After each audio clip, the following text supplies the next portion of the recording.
तो आज की इस वीडियो में बच्चों मैं आपको 11th क्लास हिस्ट्री के टोटल 75 क्वेश्चंस की सीरीज प्रोवाइड करवाने वाला हूं, जो कि आपके मिड टर्म एग्जाम में काफ़ी ज़्यादा हेल्पफुल हो सकती है। क्योंकि 9 अप्रैल को जो कि मेरे पास डेटशीट आई है, आपका एग्जाम होने वाला है और आपका जो सिलेबस होगा मिड टर्म का, उसके अंदर टोटल 4 चैप्टर आने वाले, चैप्टर नंबर 2, 3, 4 और 6। ठीक है, आप अपनी स्क्रीन पर भी देख सकते हो। जैसे कि चैप्टर 2 में 1 से 17 क्वेश्चन है, उसी तरह 18 से 36, फिर 37 से 54 और लास्ट जो आपका छठा चैप्टर है उसमें आपको 55 से लेकर 75।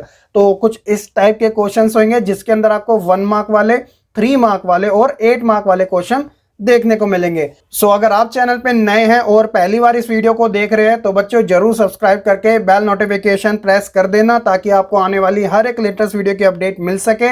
और साथ ही टेलीग्राम ग्रुप को ज्वाइन करना बिल्कुल ना भूलना, क्योंकि ये सभी पीडीएफ जो होती है वो सिर्फ टेलीग्राम ग्रुप में अपलोड की जाती है। लिंक जो है वो आपको डिस्क्रिप्शन में मिल जाएगा। तो चलिए फिर शुरुआत करते हैं आज की इस वीडियो को। My name is Shahrukh Saifi and welcome to our YouTube channel Quick prep.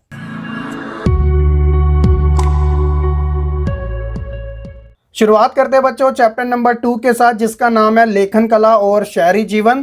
तो यहाँ आप अपनी स्क्रीन पर देख सकते हैं 1 मार्क वाले क्वेश्चन, उसके बाद आपको 3 मार्क्स वाले, फिर 8 मार्क्स वाले देखने को मिलेंगे और यही रेशियो हर एक लेसन में मिलेगा। ठीक है, तो फर्स्ट क्वेश्चन है कि वार का शीश नामक मूर्ति कला का प्रसिद्ध नमूना मेसोपोटामिया के जिस नगर से मिला था उसका क्या नाम था?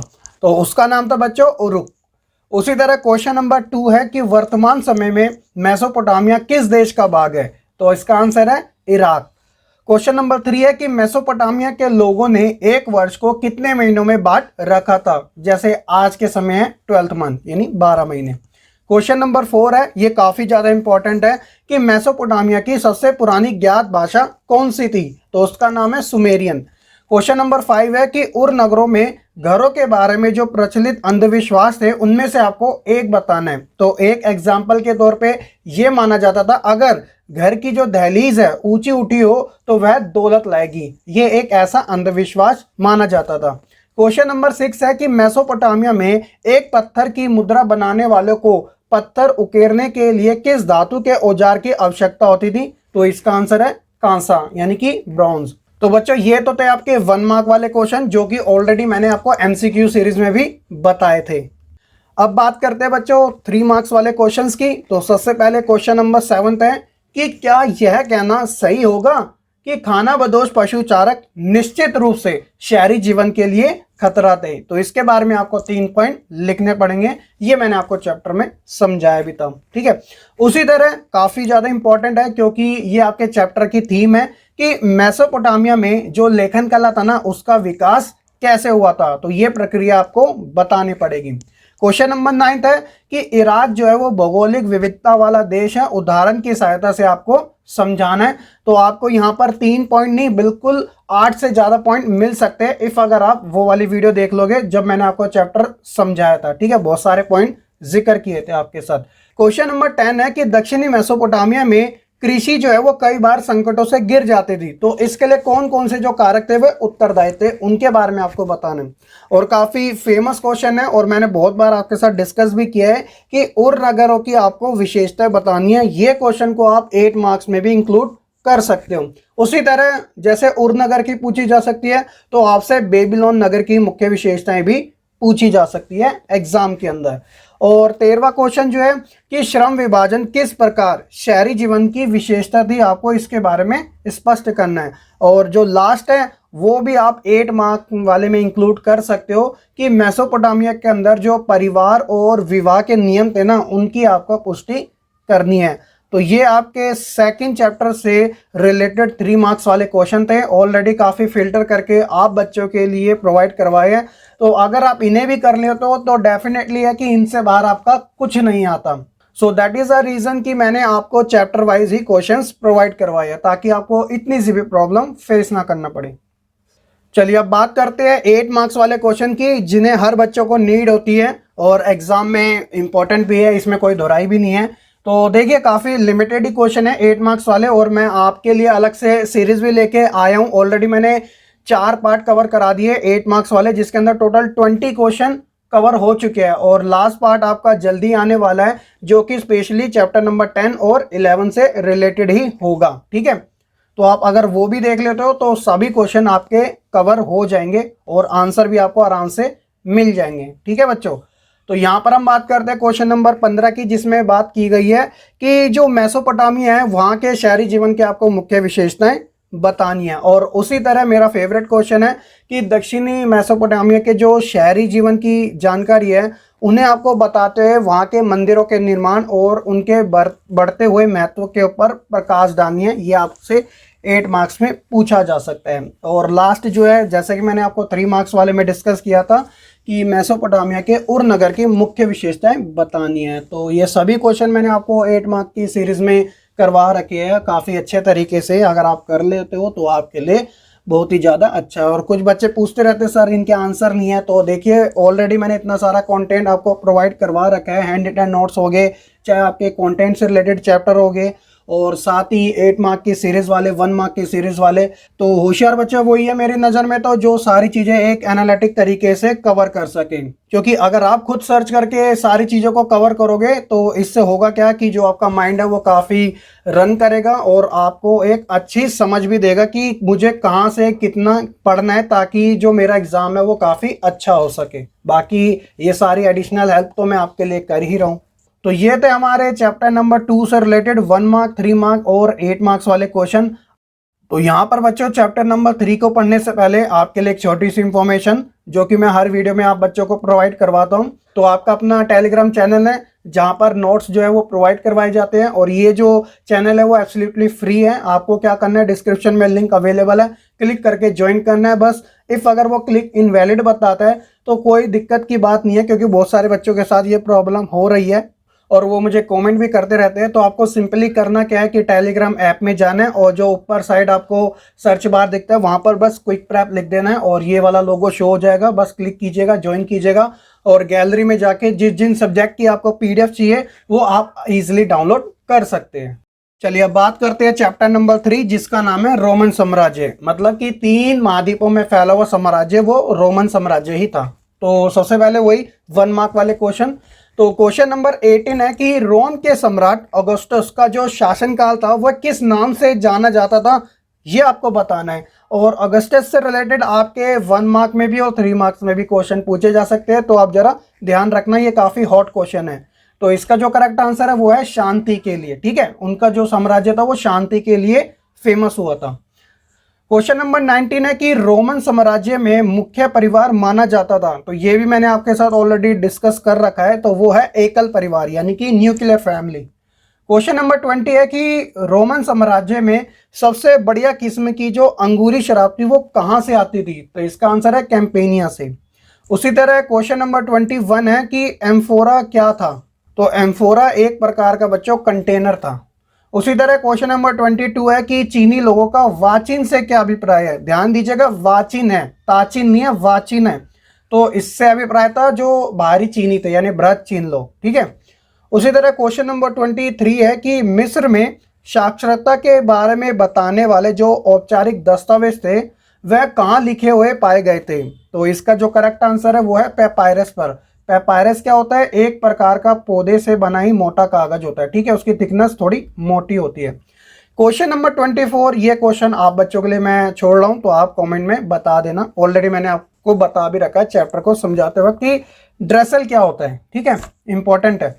क्वेश्चन नंबर 25 है कि रोम की जो सेना थी वो किस प्रकार की थी, तो आप में से ऑलरेडी बहुत सारे बच्चे जो जानते होंगे, तो रोम की जो सेना थी वो एक प्रकार की व्यावसायिक सेना थी, उन्हें वेतन भी मिला करता था। और लास्ट क्वेश्चन है 1 मार्क के अंदर कि सम्राट जो कॉन्स्टेंटाइन थे उनके द्वारा चलाया गया जो सिक्का था उसका क्या नाम था, तो बच्चों उसका नाम था सोलिडस। ठीक है, तो ये तो थे आपके 1 मार्क वाले। अब हम बात करते हैं 3 मार्क्स से रिलेटेड क्वेश्चंस की। तो बच्चों 3 मार्क्स वाले क्वेश्चन में सबसे पहला है 27वां क्वेश्चन कि रोम साम्राज्य के राजनीतिक इतिहास के जो 3 मुख्य खिलाड़ी थे वो कौन कौन से थे। तो यहाँ पर आपको नाम के साथ उनके बारे में एक्सप्लेन भी करना पड़ेगा। जैसे पहले थे सम्राट, दूसरे थे अभिजात वर्ग और तीसरी जो थी वो थी सेना जो कि व्यावसायिक थी। उसी तरह क्वेश्चन नंबर 28 है कि रोम के इतिहास के आपको मुख्य स्रोत बताने हैं कि ऐसे कौन कौन से रिसोर्सेज है जिनके बारे में हमें रोम की जानकारी प्राप्त होती है। तो बच्चों जब भी रिसोर्सेज से रिलेटेड क्वेश्चन आता है तो इसके अंदर डॉक्यूमेंट यानी जिसे हम प्रलेख कहते हैं, दस्तावेज कहते हैं, वो तो होता ही होता है, और साथ में पाठ्य सामग्री हो गया और भौतिक अवशेष के अंदर जैसे कि स्मारक हो गए, इमारतें, मिट्टी के बर्तन, सिक्के, पच्चीकारियाँ, ये सारी चीज़ें इंक्लूडेड होती है जिनके बारे में हमें रोम की जानकारी प्राप्त हुई है।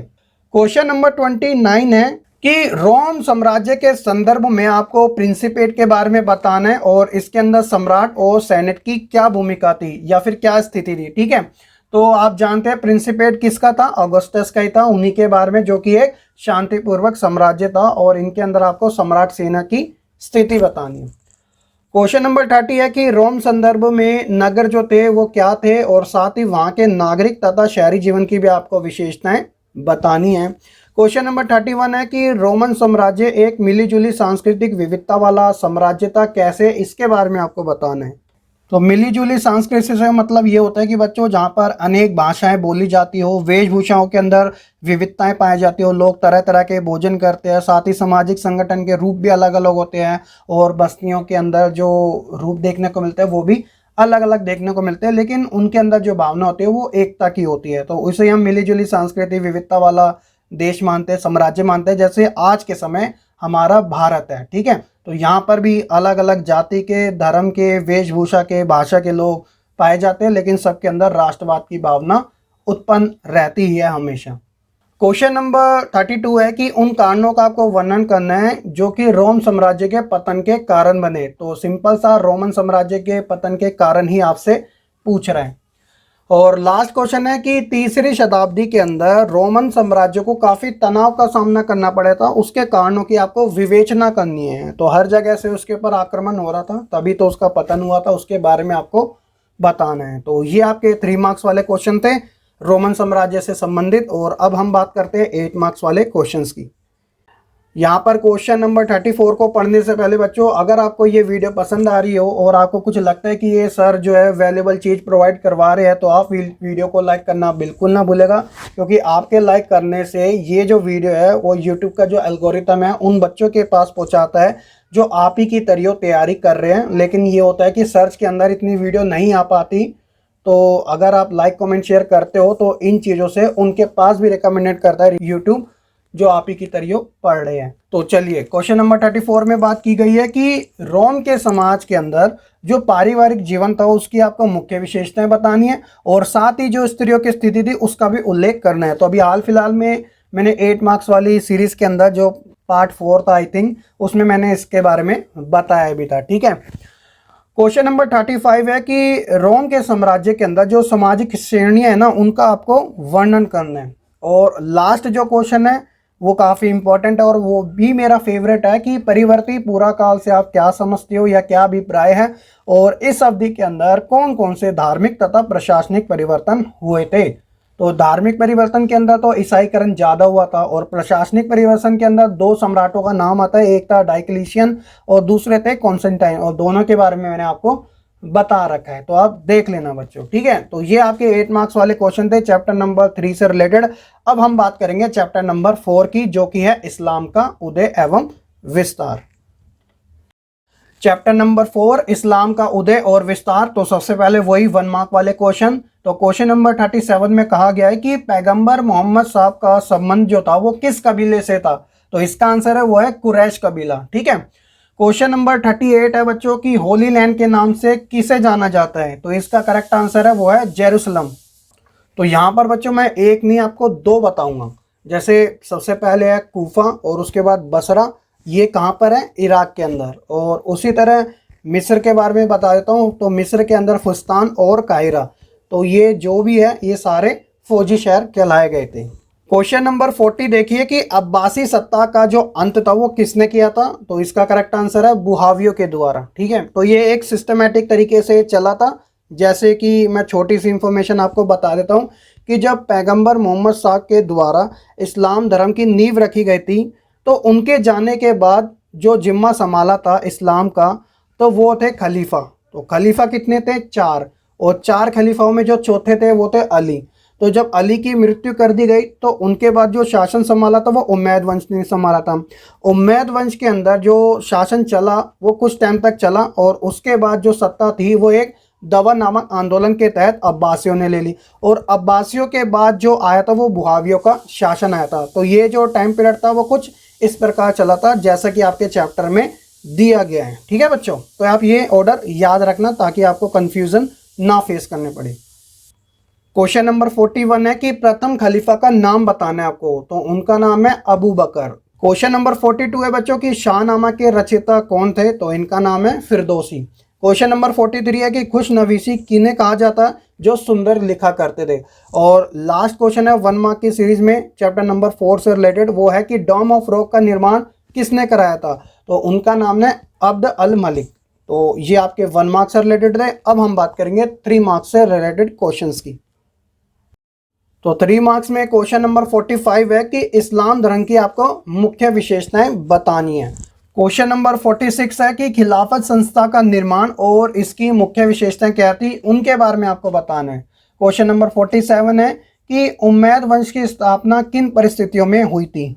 उसी तरह क्वेश्चन नंबर 48 है कि अरब साम्राज्य की जो राज्य व्यवस्था थी वो कैसी थी।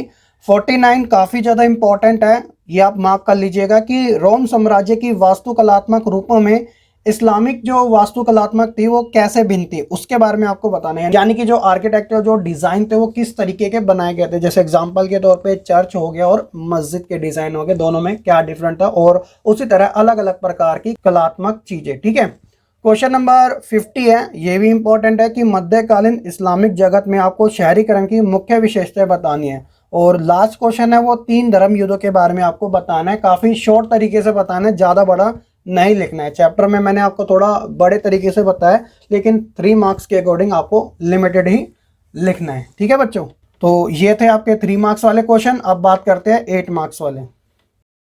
तो क्वेश्चन नंबर 52 है 8 मार्क्स से रिलेटेड, जिसमें कहा गया है कि अब्बासी क्रांति से आप क्या समझते हो या फिर क्या अभिप्राय है। उम्मैद वंश के पतन तथा अब्बासी वंश के संदर्भ में आपको इसकी जानकारी देनी है।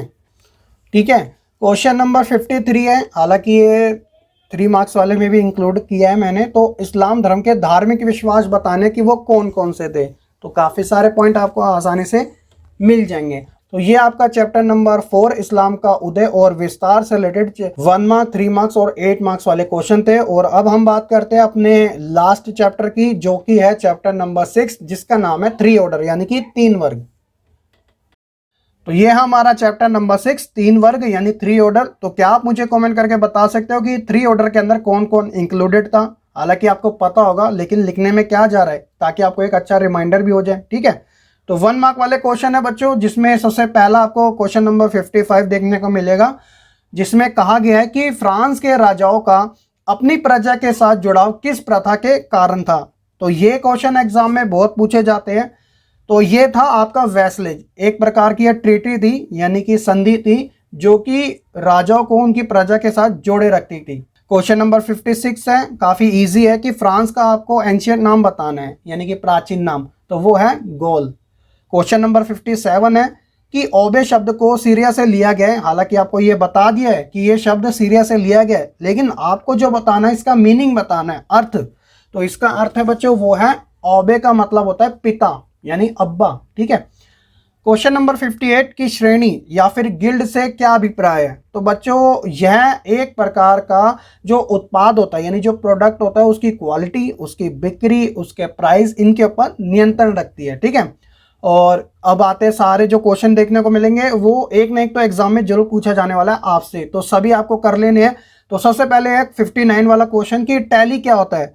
तो देखिए बच्चों, टैली एक प्रकार का ना डायरेक्ट कर है। डायरेक्ट कर मतलब कि प्रत्यक्ष कर है, टैक्स जिसे हम कहते हैं, जो कि राजा कृषकों पर लगाते थे, तथा पादरी और अभिजात वर्ग जो थे ना वह इस कर से मुक्त थे, उन्हें ये नहीं देना पड़ता था, सिर्फ कृषकों को ही ये पे करना पड़ता था। तो याद रखना। उसी तरह क्वेश्चन नंबर 60 है कि विलियम प्रथम कौन था। तो बच्चों ये नॉर्मैंडी के ड्यूक थे, यानी किंग थे। और क्वेश्चन नंबर 61 है कि कैथेड्रल क्या है। तो बच्चों कैथेड्रल एक प्रकार का भव्य चर्च है, बड़ा चर्च है। ठीक है, उसी तरह क्वेश्चन नंबर 62 है कि फीफ क्या होता है। तो देखिए फीफ का मतलब होता है कि जो लॉर्ड है उनके द्वारा नाइट को दिया गया जो भूभाग होता है जिसकी उसे रक्षा करनी होती है तो उसे फीफ कहा जाता है। और उसी तरह लास्ट जो आपका क्वेश्चन है कि तीर्थ क्या होता है, तो तीर्थ का मतलब ये होता है कि जो बच्चों चर्च है ना, चर्च के बाद ये राइट था कि जो कृषक है वह अपनी उपज का 1/10वां भाग चर्च को दे, तो वह क्या कहलाता था, तीर्थ कहलाता था। तो ये सभी क्वेश्चन आपको याद रखने हैं। अगर आपको इनके आंसर लिखित में चाहिए, जो मैंने आपको 1 मार्क वाली सीरीज करवाई है, तो उसके अंदर आपको ये सभी क्वेश्चन और इससे ज़्यादा मिल जाएंगे, क्योंकि हर एक लेसन से मैंने आपको 20-20 क्वेश्चन करवा रखे हैं। लेकिन यहाँ पर मैंने सिर्फ वही क्वेश्चन इंक्लूड किए हैं जो कि हाईली प्रेफरेंस वाले हैं, ठीक है।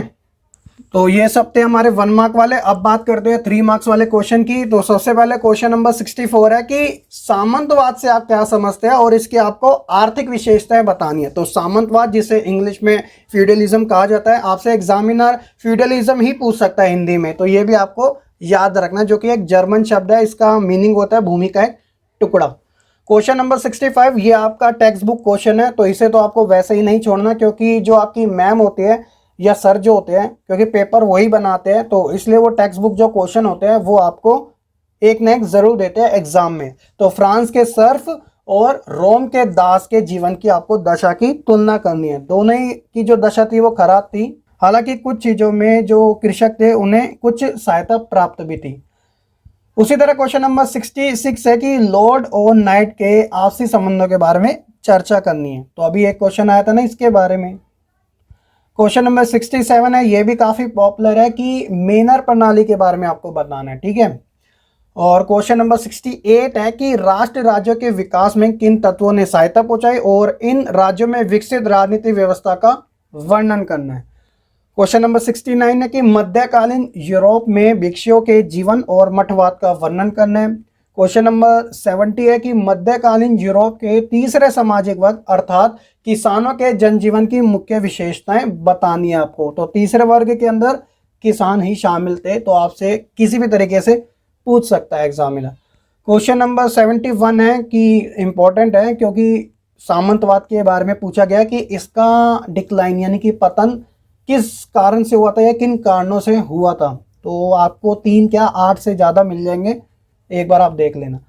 क्वेश्चन नंबर 72 है कि यूरोप में मध्यकाल में नगरों का जो विकास हुआ था वो किन कारणों से हुआ था, उनके बारे में आपको बताना है। तो एक प्रकार से अंधकार का जो युग था उसको पीछे छोड़ते वहाँ पे अलग अलग जो विकास हुए थे उन्हीं के बारे में आपको चर्चा करनी है। और लास्ट क्वेश्चन जो है वो है कि गोल जो है वो किस प्रकार से फ्रांस बना और 11वीं शताब्दी तक फ्रांस की आपको स्थिति यानी कि उसकी कंडीशन के बारे में भी बताना पड़ेगा। तो ये सब आपके 3 मार्क्स वाले में आपसे पूछे जाएंगे। चलिए बच्चों, अब बात करते हैं अपने लास्ट पार्ट की, जो कि 8 मार्क्स से रिलेटेड है। तो इसके अंदर सिर्फ आपके 2 ही क्वेश्चन है चैप्टर नंबर 6 से रिलेटेड, जिसमें सबसे पहले क्वेश्चन नंबर 74 में कहा गया है, और ये मेरा फेवरेट क्वेश्चन है, मैं हर बार आपको बताता ही रहता हूँ कि यूरोप के अंदर जो 14वीं शताब्दी का संकट था वो क्या था और इसके कौन कौन से जो कारक थे वो उत्तरदायी थे, और साथ ही इन संकट से होने वाले जो परिणाम थे, रिजल्ट थे, वो क्या क्या निकले थे, इन सभी के बारे में आपको बताना पड़ेगा। और ये क्वेश्चन आपका बनता है 8 मार्क्स वाला, ठीक है। तो अगर आपको चाहिए होगा तो वही आपको क्या देखने पड़ेगी, जी हाँ, 8 मार्क्स वाली क्वेश्चंस की सीरीज, जिसका लिंक डिस्क्रिप्शन में अवेलेबल है, ठीक है। तो 14वीं शताब्दी का जो संकट था वो फाइनेंस से रिलेटेड था।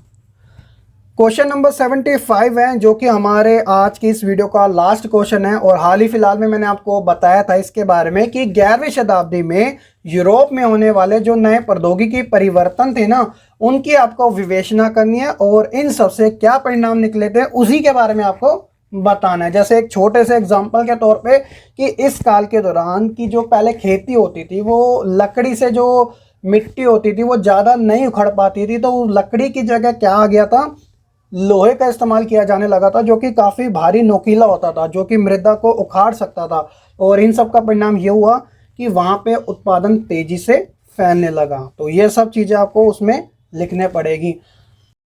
तो ये थे हमारे क्लास 11 हिस्ट्री के टॉप 75 क्वेश्चंस की सीरीज, जो कि चैप्टर नंबर 2, 3, 4 और 6 से रिलेटेड थे, और ये सभी आपके लिए इम्पोर्टेंट है जो आपके मिड टर्म एग्जाम में आपसे पूछे जाएंगे। तो अगर आप इन्हें कर ले तो डेफिनेटली है कि आपको इतनी सी भी प्रॉब्लम फेस नहीं करनी पड़ेगी। और ऑलरेडी मैंने इतना सारा कंटेंट आपको बता ही रखा है। अगर आप सारा चीज़ें फॉलो कर रहे हो तो आप काफ़ी अच्छी कंडीशन में हो, तो आप सेटिस्फाई हो सकते हो। ठीक है बच्चों, तो अगर आपको यह वीडियो पसंद आई हो तो आप लाइक करने के साथ शेयर करना बिल्कुल ना भूलेगा, क्योंकि अगर आपका प्रॉफिट है तो आप अपने फ्रेंड का प्रॉफिट जरूर कीजिएगा, उनकी हेल्प करना बिल्कुल ना भूलेगा। और अगर अभी तक आपने चैनल नहीं सब्सक्राइब किया और पूरी वीडियो देख लिया है तो एक बार मैं आपको याद दिला दूं, तो सब्सक्राइब करके बेल आइकन जरूर दबा देना और नोटिफिकेशन सभी वाली ऑन करना जो सबसे टॉप लेवल की होती है, क्योंकि जब भी मैं वीडियो डालूं तो आपके पास नोटिफिकेशन आ जाए करे। तो फिर मिलते हैं नेक्स्ट वीडियो में, तब तक के लिए आप खुश रहे, पढ़ते रहे और ऐसे ही